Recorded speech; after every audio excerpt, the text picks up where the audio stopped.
المصري القادم الجديد إلى القلعة الخضراء. إبراهيم سعيد يلعب الكرة عالية، الشوشان يقطع الكرة، يسدد على الهدف الثاني.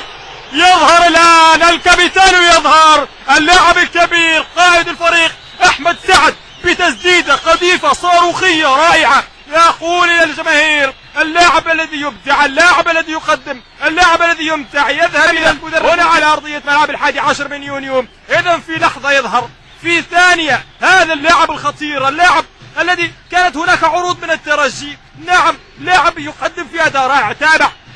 تابع، لاحظت معا كرة ملعوبة.